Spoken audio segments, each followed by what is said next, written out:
Ata-ana farzandini kutadi. Sabiy kelsa xush xabarni aytadi. Mayli o'g'il, mayli o'moq qiz bo'lsin, hayotini bizga bag'ishlab o'tadi.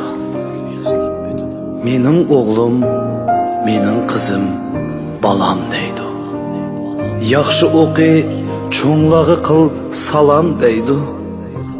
Qarsoqda biz talag'i qarab mansak, issiq keyin üstü beshim yalan deydi.